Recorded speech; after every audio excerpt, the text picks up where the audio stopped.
नमस्कार दोस्तों, अपनी ज़िंदगी में किसी भी हिस्से को उठाकर देख लो कि कोई ना कोई पावर टाटा के सर्विस आप यकीन नहीं करोगे कि 100 से भी ज़्यादा कंपनीज़ है टाटा ग्रुप के अंदर।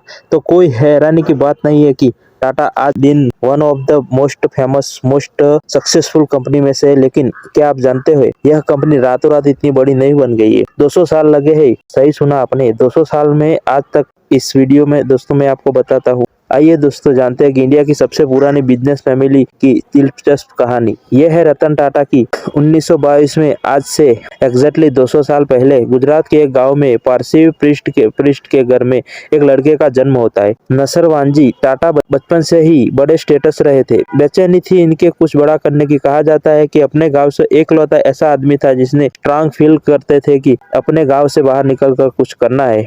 इसका मानना था कि इसकी डेस्टिनी किसी रीजन से सिर्फ 20 साल की उम्र में अपना गांव छोड़कर मुंबई शिफ्ट हो जाते हैं। नया बिजनेस शुरू करने के लिए कोशिश करते हैं। आज के दिन भी बहुत से लड़के ऐसे होते हैं, कहते हैं कि गांव में शहर शिफ्ट हो जाते हैं नए फ्यूचर की तलाश में। लेकिन फर्क यही था कि इनकी ऑलरेडी एक बीबी थी और एक बच्चा था। उन जमाने में चाइल्ड मैरिज आम बात हुआ करती थी। तो सिर्फ 17-18 साल की उम्र पर इनका बच्चा हो गया था। तो ये पूरी फैमिली को लेकर मुंबई शिफ्ट हो जाते हैं और कॉटन ट्रेस से काफी आकर्षित हुए और उन्हें देखते ही अपना खुद का कॉटन का एक्सपोर्ट का बिजनेस चला रहे थे। तो बिजनेस से जितना भी पैसा आता था इन्होंने इंश्योर किया कि अपने बेटे की एजुकेशन पर खर्च करेंगे, तो कॉम्प्रोमाइज नहीं करना चाहते थे। इसीलिए उन्होंने अपने बेटे जमशेद जी को बेस्ट एजुकेशन दी। उस वक्त इसका मतलब था कि इंग्लिश में एजुकेशन देना। तो अब नसरवांजी का जो कॉटन का बिजनेस था वो अच्छा चल रहा था। तो और कुछ साल बाद जब जमशेद जी 18-19 साल के हुए तो उनकी एजुकेशन खत्म हुई। तो उनके पिता ने डिसाइड किया कि अब वो बिजनेस के सिलसिले के लिए हांगकांग भेज देते हैं। आज के ज़माने में ये चीज़ बड़ी आम बात है लगेगी कि कोई बिजनेसमैन अपने बेटे को दूसरे देश में भेज रहा है बिजनेस एक्सपेंशन के लिए। लेकिन दोस्तों याद रखिए कि यह साल 1992 होने से अभी 55 साल बाकी थे। उन दिनों में बड़ा ही लंबा जहाज से सफर तय करना पड़ता था। तो जो जमशेद जी 20 साल के थे, खुद के पिता ने उन्हें इस मिशन पर भेज दिया। हांगकांग जाकर एक ऑफिस को सेटअप किया। और इंटरेस्टिंग, जमशेद जी में अकेले नहीं थे, इनकी ऑलरेडी शादी हो चुकी थी। इनकी एक बीबी थी और एक बच्चा भी था। बिल्कुल भी आसान नहीं था कि डिसीजन लेना कि ये अपने पूरे परिवार को लेकर दूसरी कंट्री में शिफ्ट हो जाना। वहाँ बिजनेस करने की कोशिश करने के लिए जमशेद जी ने भी बहुत उत्साह था और ये भरपूर तरीके से सक्सेसफुल हुए। 65 साल की अपनी जिंदगी में जमशेद जी ने 3 अलग अलग कॉन्टिनेंट्स पर काम किया। इंडिया में ढेर सारी नई कॉटन की मिल्स खोली और मालिक बनने के लिए इनके साथ साथ इंडिया की पहली स्टील फैक्ट्री कंस्ट्रक्शन शुरू करी और इंडिया का पहला 5 स्टार होटल खोला। ये होटल एक्चुअली इंडिया का पहला होटल था जिसमें इलेक्ट्रिसिटी थी, जिसमें बिजली आती थी। क्या आप गेस कर सकते हैं कि कौन सा है ये होटल? आप गेस करो कौन सा होटल। सही में मुंबई में जो ताजमहल होटल आज दिन के तय ये इंडिया की one of the most prestigious hotel में से एक आता है। 1904 में जब जमशेद जी टाटा ने देहांत हुआ तो अपने पीछे वो एक लेगासी लग्जरी छोड़ गए जिसकी आज तक मैच करना बहुत मुश्किल था। और मैं ये सिर्फ बिजनेस के सेंस में नहीं कह रहा हूँ। आज के ज़माने में एक प्रॉफिटेबल बिजनेसमैन बनना तो बड़ी बात, आम बात बन चुकी थी।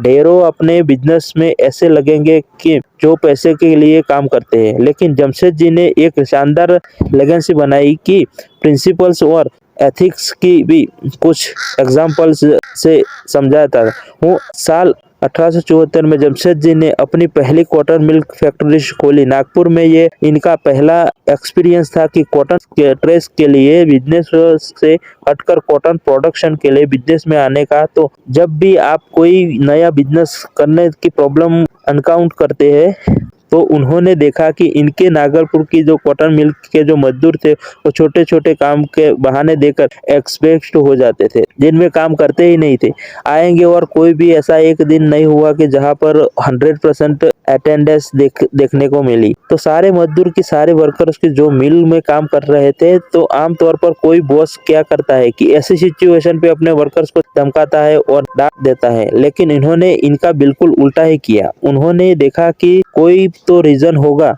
कि ये मजदूर इतने आलसी हो रखे हैं। अगर मुझे इन्हें और मोटिवेट बनाना है तो कोई ना कोई लॉन्ग या टर्म में सॉल्यूशन सोचना पड़ेगा। इन्होंने ये इनके लिए जनरल प्रोविडेंट फंड बनाया, इंश्योर करने के लिए कि रिटायरमेंट के बाद भी इन मजदूरों को पेंशन मिलती रहेगी। इनके अलावा इन्होंने एक इंश्योरेंस स्कीम स्टार्ट कर दी। अगर कोई भी इंसिडेंस होता है तो कि मजदूर के साथ तो उनके मेडिकल कॉस्ट फ्री एक्सीडेंट वजह वगैरह कवर की जाएगी। कंपनी के द्वारा इतना ही नहीं, इतना इसके अलावा भी इन्होंने फैमिली डेज रखे, स्पोर्ट रखे और सारे मजदूर अपनी फैमिली को लेकर आते थे और एक दूसरे को समझते थे, एक दूसरे के साथ करीब होते थे। आपको ये सुनकर लगेगा कि ये तो बड़ी आम बात है, लेकिन याद रखिए कि किस जमाने में हो रही थी। बाकी दुनिया में 1800 के टाइम में वर्किंग कंडीशन बहुत ही बुरा हुआ करती थी। साल 1812 में जमशेद जी ने बिजनेस के लिए एक अच्छी बड़ी खबर आई थी। बताया था कि इंग्लैंड के ज़्यादातर अपने कॉटन रॉ मटेरियल को अमेरिका से सपोर्ट किया करता था, लेकिन क्योंकि सिविल वॉर चलने लग रही थी तो सप्लाई बंद हो चुकी थी। तो जमशेद जी ने इस मौके पे पूरा फायदा उठाया और अपनी तरफ से कॉटन के रेट को डबल कर दिया क्योंकि इंग्लैंड को इंडिया से ही कॉटन इंपोर्ट करना पड़ रहा था। इसी दौरान इन्होंने लंदन में जाकर अपना एक ऑफिस भी सेटअप किया और काम करने के लग गए। 4 साल में इन्होंने भरपूर प्रॉफिट कमाया, लेकिन 4 सालों बाद अमेरिकन सिविल वॉर खत्म हो गई और अमेरिका से आने वाली सप्लाई वापस चालू हो गई। इसकी वजह से टाटा जी को बिजनेस में बहुत ही असर पड़ता है और वो लॉसेस में जाने लगते हैं। इन्वेस्टर इनके पीछे भागने लगते हैं कि हमें अपना रिटर्न दे दो। हमने जो पैसा इन्वेस्ट किया है, जमशेद जी यहाँ पर डटे रहे और इन्होंने कहा कि मेक श्योर करेंगे कि सारे इन्वेस्टर को अपना रिटर्न मिल जाएगा। थोड़ा टाइम मांगा और उन्होंने इन्वेस्टर की ऑनेस्टी देखा और इन्वेस्टरों ने इनकी ऑनेस्टी देखा और उन्हें काम करते रहने दिया। लेकिन इन्वेस्टर ने कहा था कि जमशेद जी 20 पाउंड की मंथली सैलरी पर काम करना पड़ेगा। इनमें दो वो कंपनी के मालिक थे। बड़ी ही बेइज्जती वाली बात थी इनके लिए कि वो कंपनी के मालिक होते हुए भी अपने कंपनी में एग्जस्ट फिक्स सैलरी एम्प्लॉय काम करते लग गए, लेकिन फिर वो डटे रहे ये दिखाने के लिए कि जमशेद जी ने कितने भी डेडिकेटेड अपने बिजनेस को लेकर। और पता है कि क्या दोस्तों, उनके पिता भी ऐसे ही थे। नसरवान जी का कॉटन वाला बिजनेस जब अच्छा नहीं चल रहा था, इन्वेस्टर अपने पैसे मांग रहे थे तो उन्होंने अपना घर बेच दिया था और इन्वेस्टर को पैसा वापस कर लिया था। और दोनों केसेस में यही डिसीजन सक्सेसफुल निकला और नसरवान जी का और जमशेद जी दोनों अपने बिजनेस को बचा लिया और साथ में अपनी रेपुटेशन भी। इससे हमें सीख मिलती है कि अगर आपके अंदर पेशेंस और डेडिकेशन है और स्किल है तो आपके सक्सेसफुल होने से चांसेस कई ज़्यादा बढ़ जाते हैं। दोस्तों, जमशेद जी ने कई बार सपने थे कि अपने ज़माने के लिए सॉल्यूशन थे।